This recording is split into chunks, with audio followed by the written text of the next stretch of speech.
کہ پہلے صدقہ کرو گے پھر اللہ کے رسول سے بات ہوگی. اللہ کتنا پیارا حکم میرے رب کا.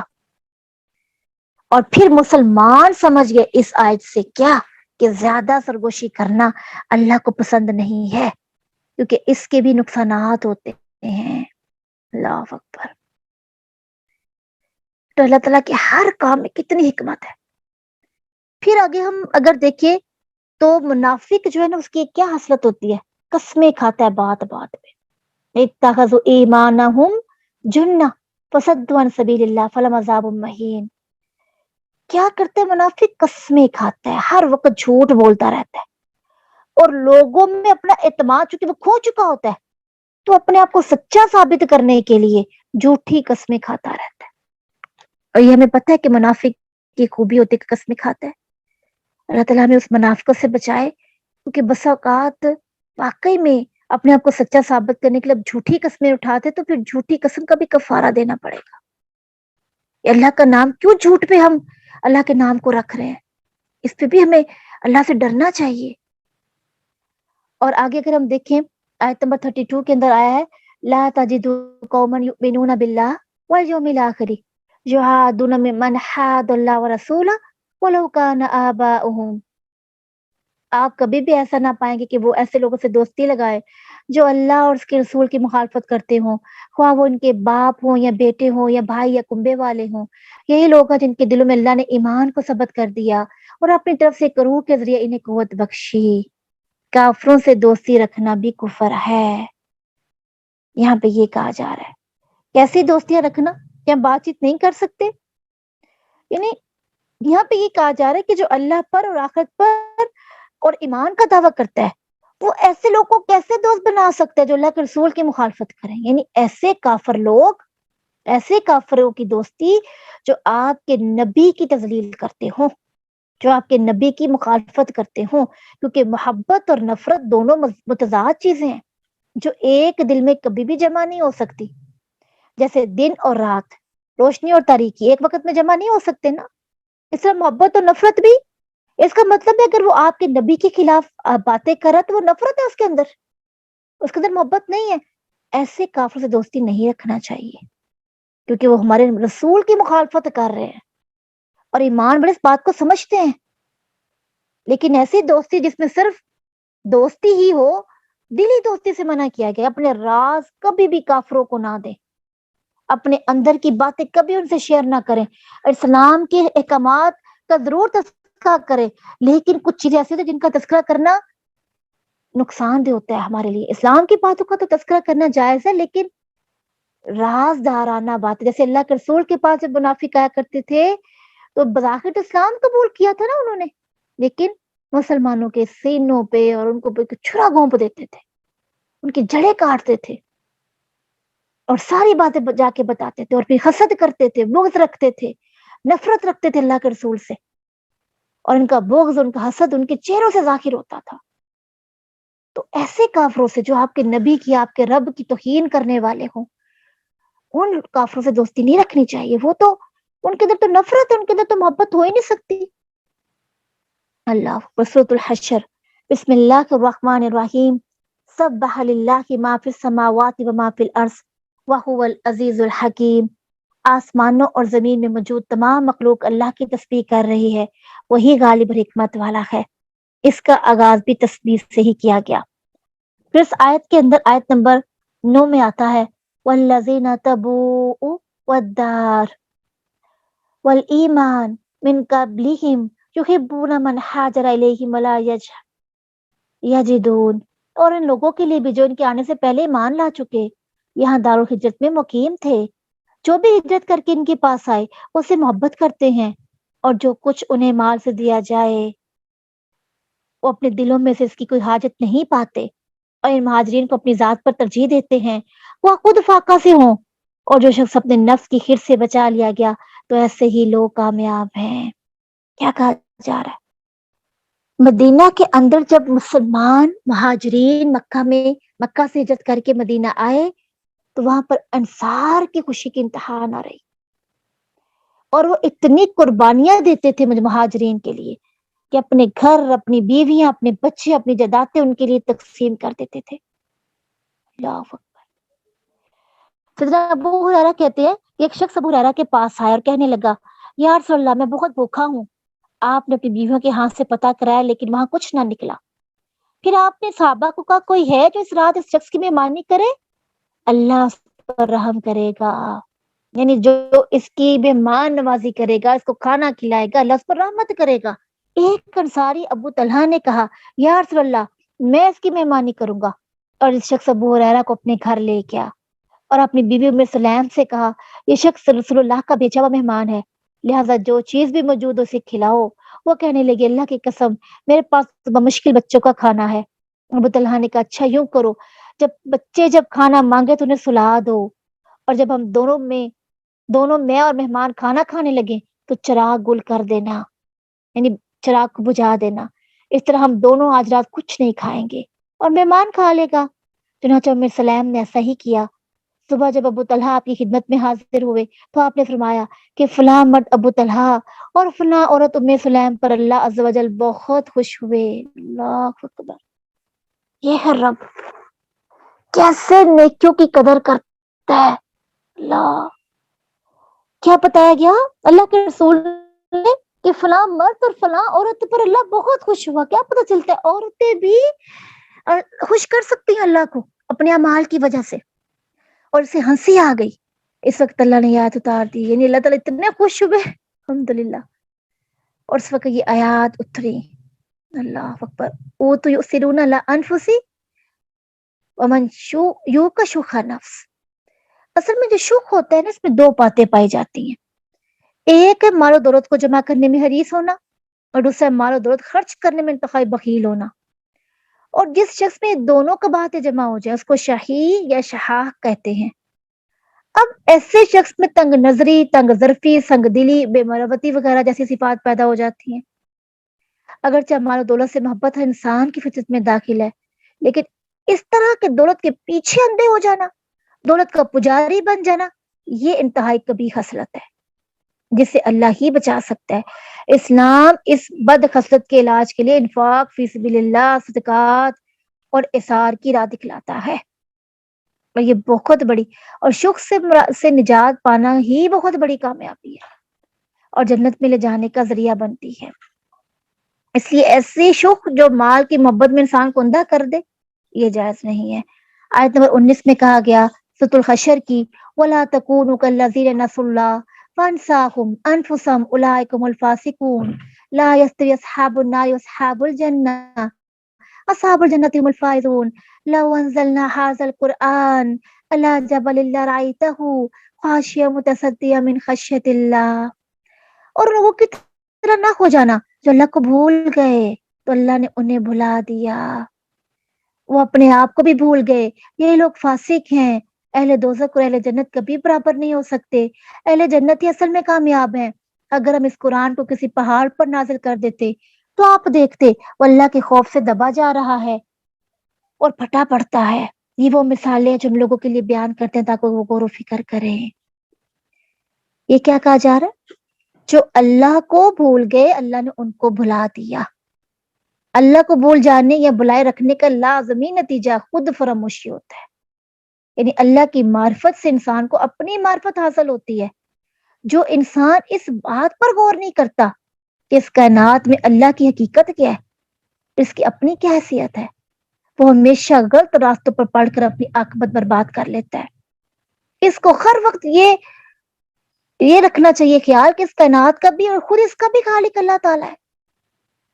لہٰذا ہر انسان کو ہر طرح کی عبادتیں اور نیاز بندیاں صرف اللہ کے لیے ہونی چاہیے. وہی حاجت رہا ہے، وہی مشکل کش ہے، کوئی اور نہیں ہے. تو جو اللہ کو بھلا دیتا ہے، اللہ کو فراموش کر دیتا ہے، اللہ کی نافرمانی کرتا ہے، وہ پھر کیا کرتا ہے؟ اللہ تعالیٰ بھی اس کو بھلا دیتا ہے. اللہ تعالیٰ بھی اس کو بھلا دیتا ہے. اللہ اکبر، کتنی بڑی بات ہے. جب ہم اللہ کے کمال کو نظر انداز کریں گے، اللہ تعالیٰ کے ذکر سے منہ موڑیں گے تو اللہ تعالیٰ بھی ہم سے منہ موڑ لے گا. کیا ہم یہ برداشت کر سکتے ہیں؟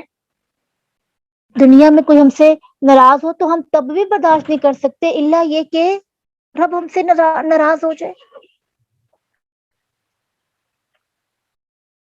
اللہ اکبر. پھر آگے قرآن کی عظمت کا تذکرہ کیا گیا کہ اگر پہاڑوں جیسی عظیم مخلوق کو اللہ تعالیٰ نے اختیار دیا ہوتا، پہاڑوں کے اوپر قرآن اتارا ہوتا، تو وہ بھی ڈرتے. اور وہ جب ان پہ قرآن کو پیش کیا گیا تھا تو کیا ہوا تھا؟ کانپ اٹھے تھے وہ. اور انسان کی بیسی کا یہ عالم ہے کہ اس بار اس جو امانت کو اٹھا لیا. اللہ اکبر. اور اب اس امانت کی قدر نہیں کرتا، غفلت میں پڑا ہے، خدا فراموشی کرتا ہے، پھر وہ اللہ کی گرفت سے کیسے بچ سکے گا؟ اللہ اکبر. اللہ تعالیٰ سے بیٹا دعا ہے کہ اللہ تعالیٰ ہمیں اس پہ عمل کرنے والا بنائے. اور سورۃ الحشر کی جو آخری آیات ہے، وہ اللہ الذی لا الہ الا هو عالم الغیب والشہادہ هو الرحمن الرحیم. اس میں اللہ تعالیٰ کے اسماء و صفات کا ذکر کیا گیا. کتنی زیادہ، دیکھیں ذرا کتنی صفات کا ذکر ہے. ساری صفات ہے. وہ عزیز الحکیم تک اللہ کی صفات کا ذکر ہے. اللہ اکبر. تو ان آیات کے بارے میں کیا آتا ہے کہ یہ جو 3 آیات ہیں، یہ جو 22 سے 24 تک جو آیات بنتی ہیں، یہ بڑی جامع صفات اس میں اللہ کی بتائی گئی ہیں. اور ان آیات میں پورے اللہ کی معرفت ہو جاتی ہے. اللہ اکبر. یہ آیات 3 آیات اللہ کی معرفت کو پانے کے لیے کافی ہیں. اللہ تعالیٰ سے دعا ہے کہ اللہ تعالیٰ ہمیں اس کا حق ادا کرنے والا بنا دے. اس کے علاوہ سورۃ الممتحنہ میں کیا آتا ہے؟ بسم اللہ الرحمن الرحیم. یا ایھا الذین آمنوا لا تتخذوا عدوی وعدوکم. اے ایمان والو، میرے اور اپنے دشمنوں کو دوست نہ بناؤ. تم ان کی طرف محبت کی طرف ڈالتے ہو، حالانکہ جو حق تمہارے پاس ہے وہ اس کا انکار کر چکے ہیں. کیا کہا جا رہا ہے یہاں پہ؟ دوبارہ یہ بات کی جا رہی ہے کہ جو اللہ کے دشمنوں کو دوست بنائے گا تو وہ غلط ہے. ایسا نہیں کرنا چاہیے. اللہ کے دشمن کون ہے؟ وہ اللہ کے دشمن وہ ہے نا جو اللہ کی انکار کرتے ہیں، سرے سے انکار کرتے ہیں، کافر ہے. اللہ کی ذات کا، اس کی جو صفات کا انکار کر دیتے ہیں. اور پھر اللہ کے دشمن میرے اور اپنے دشمنوں سے مراد کیا؟ اللہ کے رسول کو کہا جا رہا ہے نا کہ اللہ کے رسول کے جو دشمن ہیں ان کے ساتھ بھی دوستی نہیں رکھنی چاہیے. نہ اللہ کے دشمنوں کی اور نہ اللہ کے رسول کے دشمنوں کے ساتھ دوستی رکھنی چاہیے. اللہ اکبر. پھر اس کے علاوہ اگر ہم دیکھیں سورۃ ممتحنہ کے بعد اگلی سورۃ الصف ہے. سورۃ صف کے اندر آتا ہے بسم اللہ الرحمن الرحیم. اس میں صف بندی کا ذکر کیا جا رہا ہے سورۃ صف کے اندر. اور اسی کا بھی آغاز جو ہے وہ یہ کہا گیا سبح للہ ما فی السماوات والارض. آیت نمبر 3 کے اندر آتا ہے کبر مقتا عند اللہ ان تقولوا ما لا تفعلون. یعنی یہاں پر قول و فعل کا تضاد بتایا جا رہا ہے. یہ بہت بری خصلت ہے. یعنی ایک انسان دوسرے کو کسی باتوں کی نصیحت کرے، دوسرے کو تو کسی بات کی نصیحت کرے. یا ایھا الذین آمنوا لما تقولون ما لا تفعلون. دوسروں کو تو نصیحت کرے، خود بول جائے. سچ بولنا بہت اچھی عادت ہے. خود تو وہ جھوٹ بولے، دوسروں کو کہے سچ بولا کرو، سچ بولا کرو. تو اس سے منع کیا گیا کہ لوگوں کو تم یہ کہتے پھرو ایمان لاؤ ایمان لاؤ اور خود کفر کر بیٹھو. اللہ اکبر. ایسی بات ہے جس پر تم خود عمل نہیں کرتے ہو.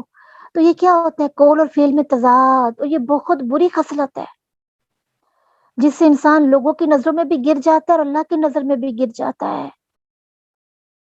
اس وقت ہم نے خود دوپٹہ نہیں لیا ہوتا اور دوسرے کو کہہ رہے ہوتے ہیں اپنی بیٹی کو دوپٹہ دو، وہ دوپٹہ لے کے نہیں پھر رہی ہے، اور اپنا ہمارا فرقہ ہوتا ہے. تو یہ قول و فعل میں تضاد ہے نا. بس وقت ہم اپنے آپ کو نیک ثابت کرنے کے لیے کیا کہتے ہیں؟ تمہاری نماز تو اچھی نہیں ہے یا تمہارا اخلاق اچھا نہیں ہے تو ہمارا اچھا ہے. ہم اپنے آپ کو چیک کریں نا، کیونکہ ہم نے اپنا تزکیہ کرنا ہے. بس وقت ایسا ہوتا ہے کہ ہمارے اندر وہ چیز نہیں ہوتی، ہم دوسروں کو کہہ رہے ہوتے ہیں. پہلے خود کو چیک کرنا ہے. یہ بہت بڑی بات ہے. اور آگے کیا کہ کبر مقتا عند اللہ. اللہ کے نزدیک بہت بڑی بات ہے، بہت بری خصلت ہے کہ جو تم کہتے ہو اس پہ خود عمل نہیں کرتے. اللہ تعالیٰ ہمیں عمل کرنے والوں میں بنا دے. آمین یا رب العالمین. پھر اس کے علاوہ سورۃ الجمعہ بسم اللہ الرحمن الرحیم. یسبح للہ ما فی السماوات ما فی الارض. الملک القدوس العزیز الحکیم۔ آسمان اور زمین میں موجود تمام مخلوق اللہ کی تسبیح کرتی ہے، جو بادشاہ ہے، مقدس ہے، زبردست اور دانا ہے۔ جمعہ کے احکام اور مسائل کے بارے میں اگر ہم دیکھیں تو سیدنا ابو سعید خدری کہتے ہیں کہ آپ نے فرمایا جمعہ کے دن ہر جوان پر غسل واجب ہے، ہر جوان پر، اور مسواک کرنا، اور اگر میسر ہو تو خوشبو بھی لگانا۔ واجب کا مطلب کہ ضروری ہے، یعنی جو بالغ ہو چکا ہے، جو جوان ہو چکا ہے، اس کو چاہیے کہ غسل کرے، مسواک کرے، اور اگر میسر ہو تو نوجوانوں کو کیا کہا جا رہا ہے؟ خوشبو بھی لگائے۔ پھر عبداللہ بن عمر کی روایت ہے کہ اللہ کے رسول نے فرمایا جب کوئی تم میں سے جمعہ کی نماز کے لیے آئے تو غسل کرے۔ ٹھیک ہے جی، لیکن یہ جو جمعہ میں غسل ہے یہ بچوں کے لیے، بوڑھوں پر، اور ایسی عورتیں اور مریض اور مسافر، ان کے لیے جو ہے نا رخصت ہے، وہ اس میں سے رخصت جو ہے وہ لے سکتے ہیں۔ اس کے علاوہ جمعہ کے بارے میں آتا ہے کہ اللہ کے رسول نے جب جمعہ کی اذان ہو جائے تو خرید و فروخت حرام ہو جاتی ہے۔ اس میں ایک پوائنٹ بڑا اہم ہے، دکانداروں کو تو ہم کہہ دیتے ہیں دکانیں بند کر دیں، لیکن خود ہم شاپنگ کے لیے نکل کھڑے ہوتے ہیں۔ شاپنگ نہیں تو کم از کم سبزی لے آئے، تو کیا سبزی خرید و فروخت میں نہیں آتی؟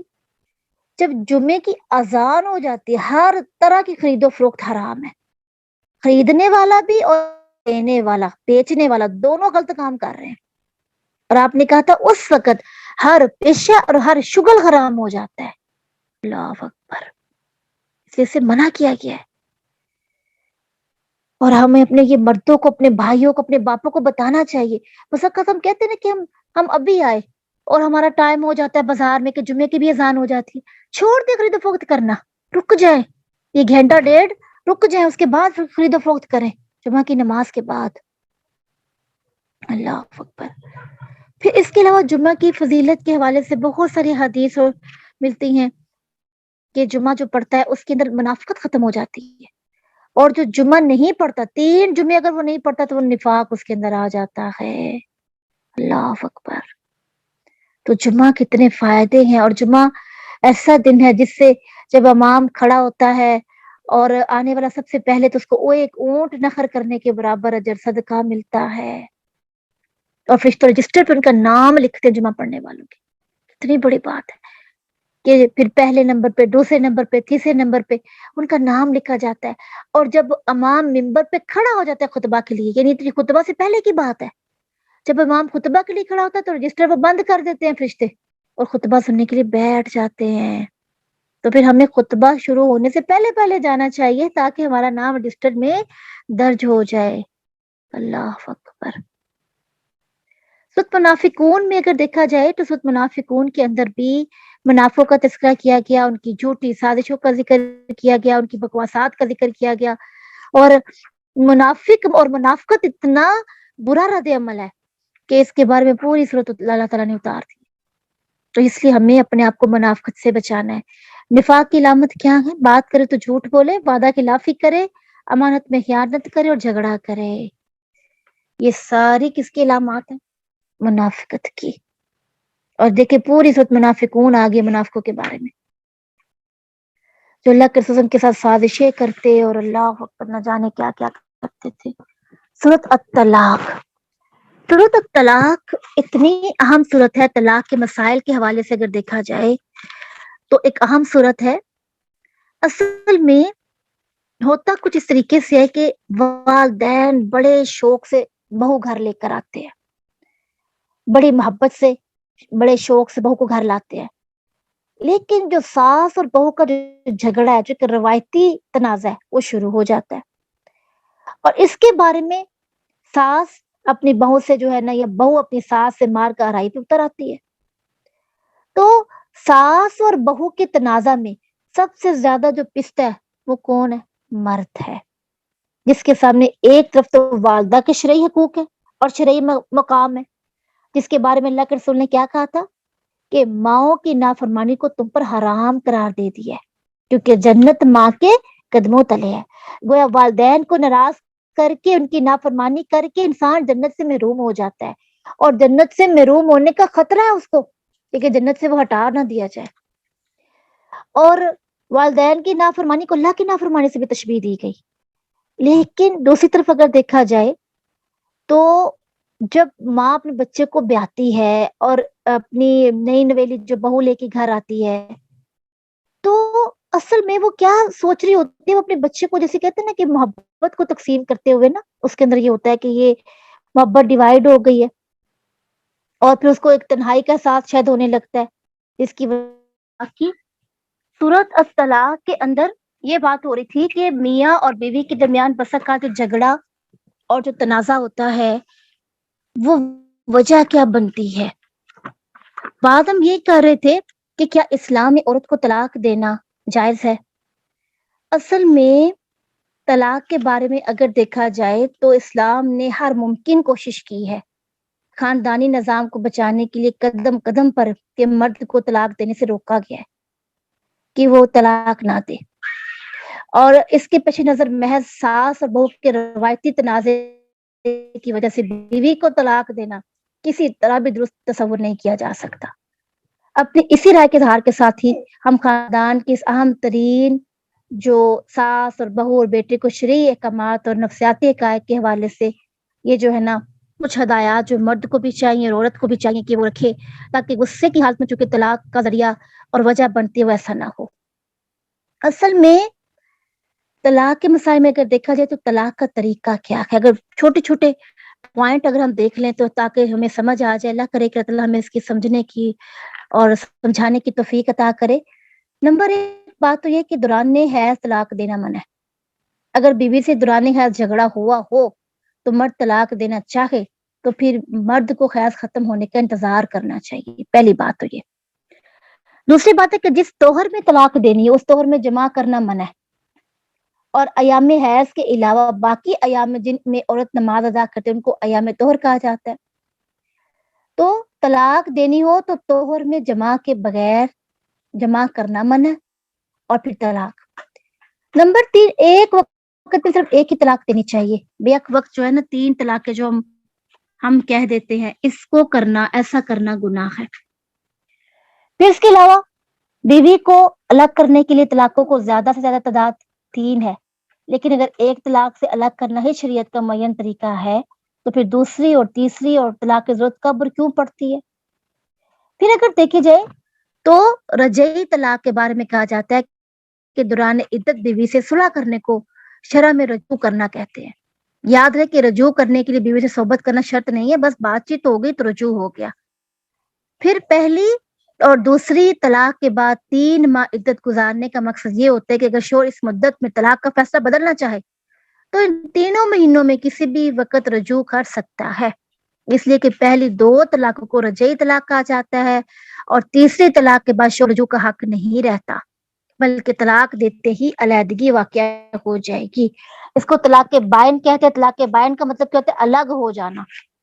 اب وہ عورت جو شوہر کے نکاح میں نہیں آ سکتی یعنی الگ ہو گئی. پھر 2 طلاقوں کے بعد دوران عدت رجوع کرنے کے لیے عورت کی رضامندی ضروری نہیں ہے. عورت چاہے یا نہ چاہے مرد رجوع کر سکتا ہے.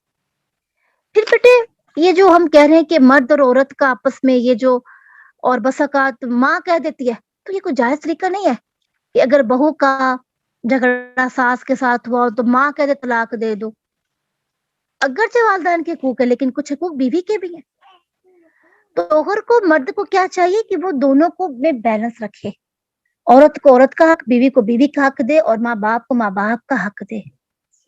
بیلنس لائف سے ہی اچھی زندگی انسان گزار سکتا ہے. لیکن یہ جو طلاق کو ہم نے مذاق بنا رکھا ہے نا کہ ہنسی مذاق میں بھی ہم طلاق دیں تو ہنسی مذاق میں بھی طلاق واقع ہو جائے گی. ہنسی میں دیں گے مذاق میں دیں گے یا سنجیدگی میں دیں گے ہر حالت میں دی گئی طلاق واقع ہو جاتی ہے. ابو ہریرہ کہتے کہ اللہ کے رسول نے فرمایا 3 چیزوں میں سنجیدگی اور ہنسی مذاق میں بھی کہی گئی بات واقع ہو جاتی ہے. پہلی چیز ہے نکاح. نکاح بھی گڈا گڈے کا کھیل نہیں ہے کہ آپ جو ہے وہ کوئی ڈرامہ کر رہے ہو اور ڈرامہ میں آپ گواہ بھی بلا رہے ہو اور ڈرامہ میں آپ سائن بھی کر رہے ہو اور قاری صاحب بھی بیٹھے ہیں قاضی صاحب بھی بیٹھے ہیں اور آپ نکاح کر رہے ہو تو یہ نکاح ہو جائے گا. دوسری چیز ہے طلاق اور تیسری چیز ہے رجوع. مذاق میں بھی طلاق ہو جاتی ہے. مذاق میں میں نے تجھے طلاق دے دی میں تجھے چھوڑ دیتا ہوں یہ مذاق کی بات ہے؟ ایک جملہ ہے قبول، اس سے ایک نکاح اور ایک بندھن جو ہے مضبوط گرہ لگ گئی، اور ایک ہی لفظ ہے طلاق جسے نکاح ٹوٹ گیا۔ تو یہ کوئی گڈا گڈی کا کھیل نہیں ہے کہ جب دل چاہ اس کو رکھ لیا، جب دل چاہ چھوڑ دیا۔ اور کسی چیز کا رجوع بھی اگر ہنسی مذاق میں سے بات کر لیتا ہے تو رجوع ہو گیا۔ پھر اللہ کے رسول نے یہ بھی کہا تھا کہ بلا وجہ طلاق کا مطالبہ کرنے والی عورت جنت کی خوشبو تک نہیں پا سکے گی۔ اللہ کے رسول نے فرمایا جس عورت نے اپنے شوہر سے بغیر کسی وجہ کے طلاق مانگی اس پر جنت کی خوشبو بھی حرام ہے۔ اور شوہر کے لیے بھی آیا ہے کہ بلا سبب بیوی کو طلاق دینا بہت بڑا گناہ ہے، بغیر کسی وجہ کے فرمایا اللہ کے نزدیک یہ سب سے بڑا گناہ ہے کہ ایک آدمی کسی اور لے اور جب اپنی ضرورت پوری کر تو کو طلاق دے دے اور اس کا مہر بھی ادا نہ کرے، تو یہ کہ اللہ کے نزدیک بہت بڑا گناہ ہے۔ یہ مت سمجھے کہ وہ بری ذمہ ہے، بغیر کسی وجہ سے عورت کو طلاق دینے سے منع کیا گیا۔ پھر آپ نے کہا تھا کہ جو طلاق دلوانے کے لیے شوہر کو بھڑکانے والا شخص اللہ کے رسول کا نافرمان ہے۔ ابو ہریرہ کہتے ہیں کہ اللہ کے رسول نے فرمایا وہ شخص ہم میں سے نہیں جو کسی عورت کو اس کے شوہر کے خلاف بھڑکائے یا غلام کو اس کے مالک کے خلاف بہکائے۔ آپ نے کیا کہا تھا؟ ایسا نہیں کرنا ہے، ایسا کرنے والا اللہ کے رسول کا نافرمان ہے۔ ابو ہریرہ کہتے ہیں کہ اللہ کے رسول نے فرمایا کوئی عورت اپنی بہن یعنی سوکن کی طلاق کا مطالبہ نہ کرے، یہ سوکن سب خود لے لے اور اس کی جگہ خود نکاح کر لے۔ اللہ اکبر، جو اس کی قسمت میں لکھا اس کو مل جائے گا۔ پھر میاں بیوی کو جدا کرنا، بس اوقات ہوتا ہے نا والدین بھی کہتے ہیں، ارد گرد کے لوگ یا کوئی ایسا بیچ میں نہ گیا، تو میاں بیوی کو جدا کرنا یہ ابلیس کا سب سے پسندیدہ فعل ہے، سب سے پسندیدہ مشغلہ، سب سے پسندیدہ فعل کیا ہے ابلیس کا؟ میاں بیوی سے جدا کر دینا۔ اور وہ کہتے ہیں کہ وہ تھپکی دیتا ہے اٹھ کے اپنے کرندوں کو، کیا کہتا ہے کہ تم نے بہت اچھا کام کیا۔ اللہ اکبر۔ تو اس وجہ سے ایک تو بات ہے کہ دوران حیض طلاق دینا منع ہے، اس چیز کو ہمیں سمجھنا چاہیے۔ اور غیر حاملہ اور وہ عورت یعنی حمل کے دوران بھی طلاق جو ہے نا، جیسے غیر حاملہ اور مدغولہ عورت کی طلاق کی 3 طہور ہے، 3 حیض ہے، اور طلاق رجعی میں جو ہے دوران عدت میں شوہر رجوع کر سکتا ہے، یہ کہا جا رہا ہے۔ اصل میں معاملہ یہ ہے کہ کچھ چیزوں میں عورت کو بھی کمپرومائز کرنا ہے اور کچھ چیزوں میں مرد کو کمپرومائز کرنا ہے، تو طلاق تک کی نوبت ہی نہ آئے تو اس میں ہمیں صفات و زوجہ مثالی بیویاں بننا ہے، کیونکہ یہ کوئی ایسا تو زندگی کا نہیں نا کہ رشتہ کہ جب چاہے ہم غصے میں آ کے ہم نے رشتے کو توڑ دیا۔ مثالی بیویاں بننے کے لیے کیا خوبیاں ہونی چاہیے؟ شیریں گفتگو ہونی چاہیے، خوش مزاجی ہونی چاہیے، قناعت پسند ہونا چاہیے، اور ایک حدیث میں آتا ہے کہ شوہر کو کا دل لبانے والی ہو۔ یہ مثالی عورت کی خوبی ہے۔ پھر آپ نے کہا تھا کہ ایک مثالی جو بیوی ہوتی ہے وہ شوہر کی عدم موجودگی میں اس کے مال کی، اس کی عزت کی محافظ ہوتی ہے، شوہر کی اطاعت گزار، اس کی وفادار ہوتی ہے۔ پھر مثالی خوبیاں جو عورت میں ہونی چاہیے وہ اولاد سے محبت کرنے والی، اپنے شوہر کے تمام معاملات کی امین ہو، امانت دار ہو، یعنی غصے میں گلے میں آ کے اس کی باتوں کی خیانت نہ کر دے، وہ امین ہوتی ہے۔ پھر اس کے جذبات کا احترام کرنے والی ہوتی ہے اور اللہ کو اس سے راضی کرتی ہے۔ پھر 5 نمازوں کی پابندی کرنے والی عورت، رمضان کے روزے رکھنے والی اور پاک دامن اور شوہر کی اطاعت گزار، یہ بہترین رفیقہ حیات ہے۔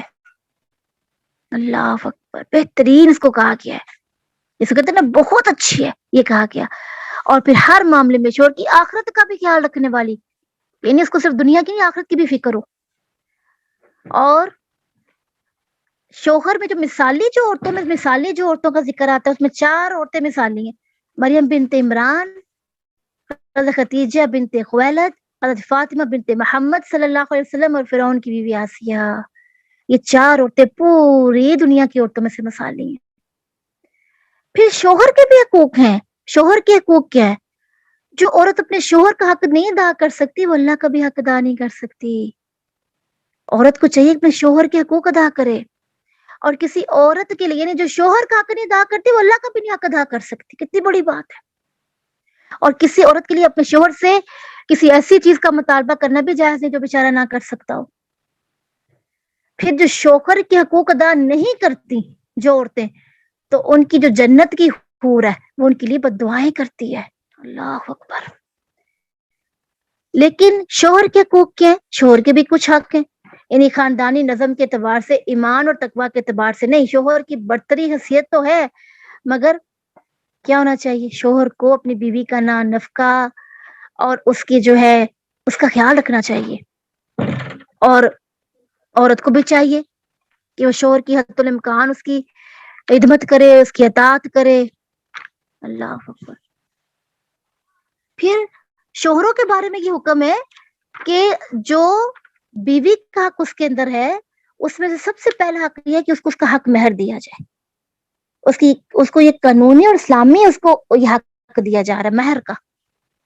پھر عورت کی قانونی حیثیت اس کو دی جائے، اس کو ایک شرعی حیثیت دی جائے.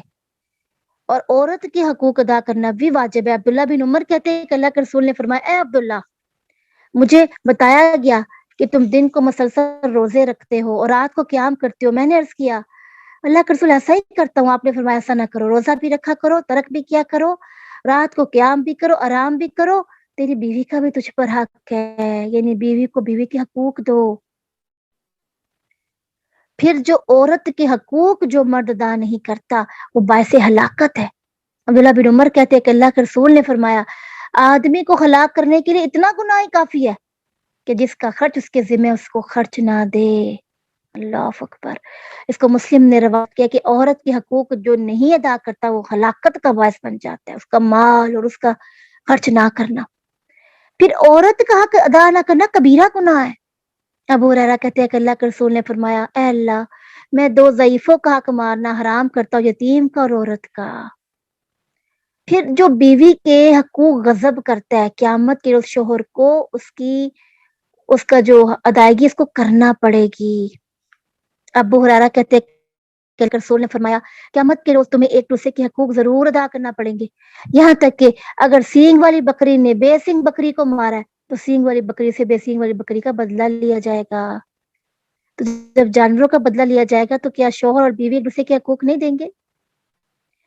پھر اس کے علاوہ بیوی پر ظلم کرنے سے بچنا چاہیے، کیونکہ عبداللہ بن عمر کہتے ہیں مظلوم کی دعا سے بچو.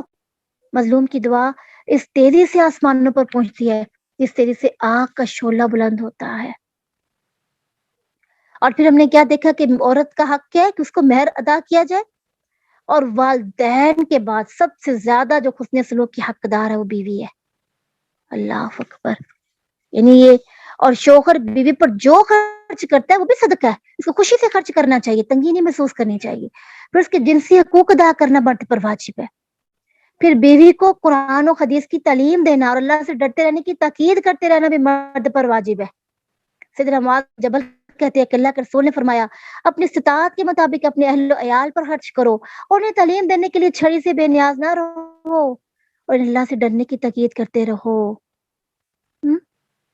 پھر بیوی کی عزت اور ناموس کی حفاظت کرنا بھی مرد پر واجب ہے، یہ بھی مرد پر واجب ہے. صرف یہ نہیں کہ عورتوں کے حقوق ہے، مردوں کے بھی حقوق ہے. سورۃ طلاق کے بعد سورۃ التحریم. بسم اللہ الرحمن الرحیم. یا ایھا النبی لما تحرم ما احل اللہ لک. اے نبی، جس چیز کو اللہ نے آپ کے لیے حلال کیا ہے اسے آپ کیوں حرام کرتے ہیں؟ آپ اپنی بیوی کی خوشی چاہتے ہیں اور اللہ بخشنے والا رحم کرنے والا ہے. اصل میں اللہ کے رسول کا روز کا معمول تھا کہ آپ نماز عصر کے بعد اب سب گھروں میں اپنی بیویوں کے ہاں چکر لگایا کرتے تھے تاکہ گھریلو حالات سے پوری طرح باخبر رہیں اور خیر و عافیت کی صورت میں ہوتی رہے. تو ایک دفعہ جب آپ سیدنا زینب کے ہاں تشریف لے گئے تو انہوں نے آپ کو شہد کا شربت پلا دیا. اس طرح آپ کو وہاں کچھ دیر لگ گئی. دوسرے دن بھی آپ سیدنا زینب بنت جہش کے گھر گئے، انہوں نے پھر شربت پلا دیا. چونکہ آپ کو شہد اور اس کا شربت بہت پسند تھا، لہذا یہ بھی ایک طرح سے روزمرہ کا معمول ہی بن گیا کہ سیدنا زینب کے ہاں جائے وہاں آپ کو دیر لگ جاتی. اور یہ بات دوسری بیویوں بالخصوص سیدنا عائشہ کو اور سیدنا حفصہ کو بڑی ناگوار گزری، کیونکہ آپ کی بیویوں میں سے ہر ایک یہ چاہتی تھی کہ وہ زیادہ تر آپ تو جو ہے توجہات کا مرکز بنے رہیں۔ اب سیدنا عائشہ صدیقہ اور سیدنا حفصہ آپ کی عادت یعنی سیدنا زینب کے ہاں شہد کا شربت پینے کی عادت کو چھڑانے کی یہ ترکیب سوچی کہ آپ سے کہا جائے کہ آپ کے منہ سے تو مغافیر کی بو آتی ہے، یہ قسم کا گوند ہوتا تھا جو ناگوار ہوتا۔ تو جب ایک بیوی نے بھی یہ بات کی تو آپ کو وہم ہونے لگا کہ شاید ایسی بدبو واقعی آ رہی ہو۔ تو بدبودار چیزوں سے سخت نفرت تھی اور ان بیویوں کی دل جوئی بھی مقصود تھی، لہٰذا آپ نے قسم کھا لی کہ آئندہ میں سیدنا زینب کے ہاں سے شاید نہیں پیا کروں گا۔ اللہ اکبر۔ تو سیدنا عائشہ کہتے ہیں کہ اللہ کے رسول نے زینب بنت جہش کے ہاں ٹھہرے رہتے اور شاید پیا کرتے۔ اللہ اکبر۔ اس طرح انہوں نے قسم کھا لی کہ آئندہ میں کبھی شاید نہیں پیوں گا۔ تو اللہ تعالیٰ یہاں پہ آیات اتارتی ہیں کہ جس چیز کو اللہ نے حلال کر دیا ہے، نبی تم کون ہوتے ہو حرام کرنے والے؟ اللہ اکبر۔ اور آپ کو پھر کیسے پتا چلا؟ اللہ کے رسول نے سیدنا حفصہ سے بات کی کہ میں آئندہ سیدنا زینب کے گھر سے کبھی شہد نہیں پیوں گا، اور ساتھ یہ بھی تاکید کر دی کہ آگے میری بات کسی کو نہ بتانا۔ آپ کو یہ کہنے کا مقصد یہ تھا کہ اگر میری بات سیدنا زینب تک پہنچ گئی تو ان کا دل جو دکھی ہوگا۔ سیدنا حفصہ نے اس رازداری کے عہد کو پورا نہ کیا اور انہوں نے یہ بات سیدنا زینب کو بتا دی، البتہ سیدنا کو بتا دی۔ اب انہوں نے سیدنا عائشہ کو بتائی اور راز کی بات ایک دوسرے سے چلتی چلتی پھیل گئی، تو اللہ تعالیٰ نے بذریعہ وہی اپنے نبی کو اس راز کا فاش ہونے کی اطلاع دے دی۔ یہ شاید بول چکی تھی نا کہ اللہ کا نبی ہے، اس کو اللہ تعالیٰ بھی مطلع کر دے گا۔ اللہ اکبر۔ تو سیدنا ابن عباس کہتے ہیں کہ میں نے سیدنا عمر سے پوچھا، امیر المومنین کی جو دو عورتیں کون کون تھی جنہوں نے اللہ کے رسول کو ستانے کے لیے ایکا کیا تھا؟ ابھی میں نے پوری بھی نہیں کی تو انہوں نے کہہ دیا عائشہ صدیقہ اور حفصہ، نہیں انہوں نے اللہ کے رسول کو اللہ اصل میں کیا یہ چاہ رہی تھی کہ اتنا وقت یہ لگا دیتے اور ہمارے پاس کم، تو یہ اسی بات پہ ان کے دل میں یہ بات آ گئی۔ اس پر سیدنا عائشہ اور حفصہ پر عتاب ان دونوں ازواج محترمات کو پھر متنبہ کیا گیا، اگر تم توبہ کر لو تو یہ تمہارے لیے حق میں بہتر ہے اور نبی کو ستانا چھوڑ دو۔ زوجین کی خانگی معاملات بعض دفعہ ابتداءً بالکل معمولی سی معلوم ہوتی ہے، لیکن اگر ذرا اس کی ہم بھاگ ڈیلی چھوڑ دی جائے تو نہایت خطرناک اور تباہ کن صورت اختیار کر جاتی ہے۔ اور اگر عورت کسی اونچی گھرانے سے تعلق رکھتی ہو تو اس کو طبعاً اپنے باپ بھائی اور خاندان پر ناز ہوتا ہے۔ سیدنا عمر عورت کو اس فطرت کو خوب سمجھتے تھے، چنانچہ انہوں نے سیدنا عمر کی بیٹی جو حفصہ تھی ان کے پاس کر کہنے لگے بیٹی کیا بات ہے تو رسول اللہ سے سوال و جواب کرتی تھی، حتیٰ کہ وہ سارا دن غصہ میں رہتے ہیں۔ سیدنا حفصہ نے کہا واللہ ہم تو سوال جواب کرتی رہتی ہیں۔